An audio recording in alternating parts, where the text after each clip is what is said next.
So I promised myself, I'm just going to talk like a regular person. I'm going to say what's on my mind.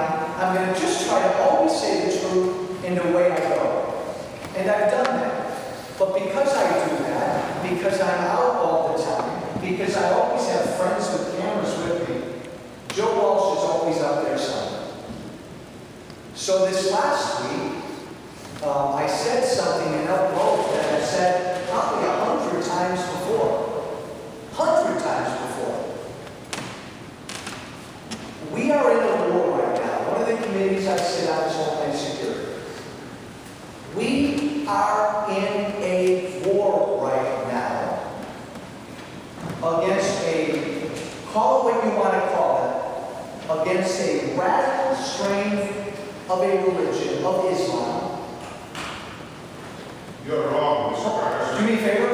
You are wrong. Do me a favor? You are wrong. Do me a favor. If you, and I'll give you the first question, but if you can't respect my opinion, let me finish, I'm going to ask you to leave. And I will restrict him. You leave, but as my congressman, I'm going to tell you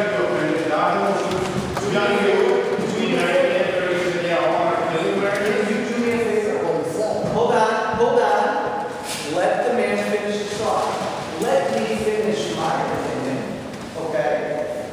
And then you'll be the first one I turn to. Okay. And I won't interrupt you. Is that a pretty good deal? Good. Beautiful.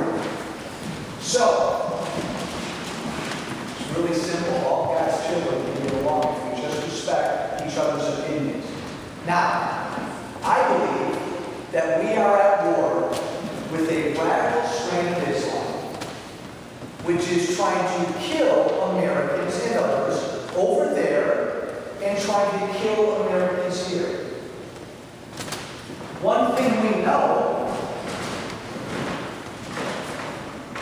because we've been pretty successful in this war on terror, we've made it really tough for Al-Qaeda and other Islamic groups to do what they did on 9/11, to orchestrate some big attack from abroad here.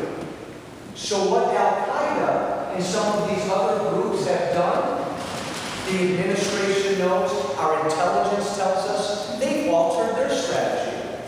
So now what they've done the last few years is they've tried to recruit and radicalize Muslim American citizens here to betray this country and do evil acts here. We know this. And again, I said on the Homeland Security Committee, there's nothing special about me. The Obama administration knows this. Janet Napolitano, who is President Obama's Department of Homeland Security head, said in a hearing that the threat, her words, the threat from radical Islam is as high today as it has been since 9/11 because of increased radicalization in our country. Let me give you another quote from somebody who's not Joe Walsh's friend, Eric Holder. Attorney General Eric Holder said, "Homegrown terrorism keeps him awake at night." His department has said, it's hard to know, I can't see anymore. His department has said there are 126 cases of homegrown terrorism since 2009 of American citizens or residents. Can you repeat what was the number? I'm sorry, what was the number you said? 126 cases of homegrown terrorism since 2009 of American citizens or residents working with Al-Qaeda to plot mass killings here.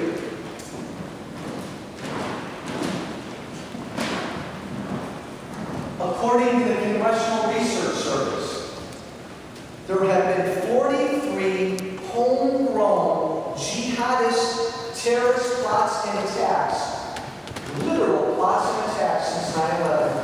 22 bots and attacks in this country since 2009.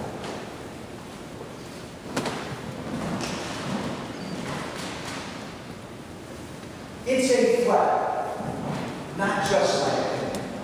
And I want to hear yours in a moment. It's a threat. I'm a guy who doesn't want my government doing lots of things. But one thing my government's got to do is keep its people safe. By the way, keep all of us safe. Keep Muslim Americans safe. Keep Jewish Americans safe. Keep Irish Americans safe. Keep Christians safe. Keep all Americans safe. That's the government's job.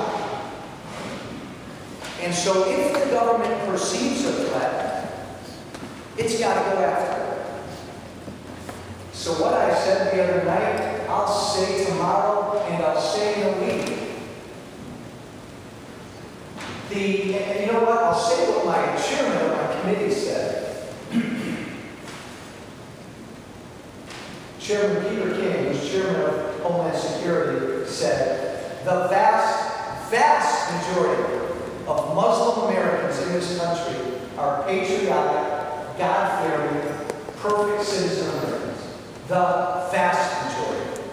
Just like the vast majority of Jewish Americans, and the vast majority of Christian Americans, and the vast majority of Indian Americans are patriotic, wonderful Americans.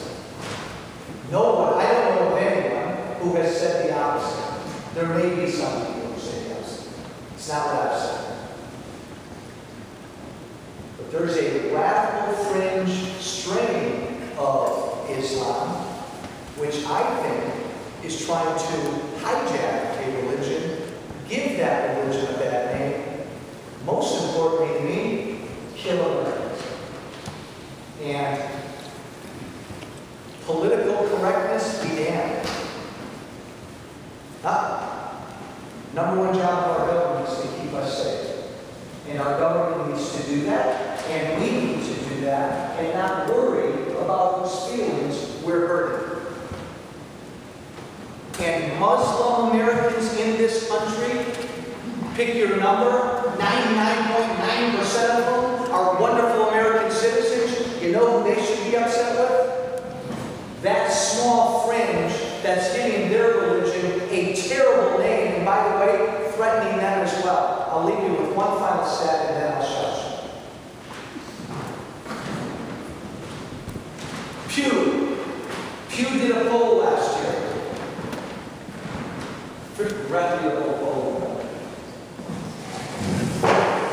They polled Muslim American men living here between the ages of 18 and 29. Muslim American men, citizens between the ages of 18 and 29. 15% of them said they support suicide bombing. Now, 85% of young Muslim American men, thank God, said they don't support suicide bombing. 15% did.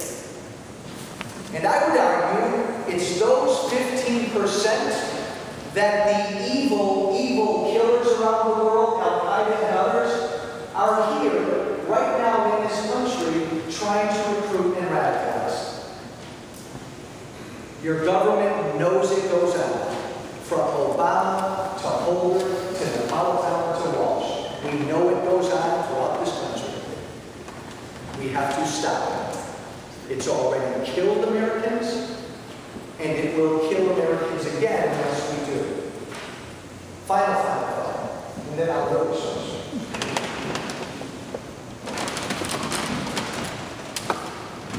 There are other evil, bad, sick people who kill people. Look what happened in Colorado. Look what happened in Milwaukee. There are evil, bad, sick people that kill people for any reason. Any reason. Unless you've got a better answer, none of us are perfect. We live in an imperfect world. Every time something bad happens, we wring our hands and say, oh, how could we stop it? We can't. There will always be bad, evil, sick people. Of all religions, of all races, doesn't matter. But right now, certain people flew planes into 2 towers and thankfully into the ground. And almost 3,000 people were killed. And since that attack, there have been 17,000 terrorist attacks around the world involving Islamic terrorists. 17,000 terrorist attacks around the world, including here, since 9/11, involving Islamic terrorists. If I am a God-loving, faithful, decent Muslim in America or around the world, that would just anger the heck out of me. I'd want to know who they are, and I'd want to stop them. And whether you like how the government tries to stop them here, the government's going to stop them here. Because we won't put up with Americans being ill. There's no way I will. If I hurt your feelings, tough. Tough. My job is to protect you. I'll stop. I promise my friend. Go ahead. Go ahead. No, one of the things you were saying. By the way, jump right into it. We can talk about this topic and then. Go ahead. Okay, you started out with Pledge of Allegiance, talking about our young men and women going overseas. Now, I think you started those 2 words because we were fearful of what happened in that. Which 2 words are you referring to? Afghanistan and Iraq. Iraq. Okay, so you started those words on fear. You're worried about Americans being killed here. I'm worried about those soldiers over there. Yeah. I'm worried about them. I'm worried what's going to happen to them, and that we're only so big. We can't be a superpower that sends our young men and women everywhere to die because we're fearful. And I agree. So maybe, this may be the only thing you and I agree on, but I've been on record for the last year that I want our boys and girls coming home from Afghanistan right now. Come home. Come home. See,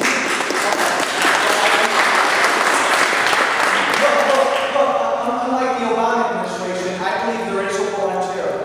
There are people around the world trying to kill us. As you say, I don't want to invade countries to win that war. I'd rather just find these people wherever we can and kill them.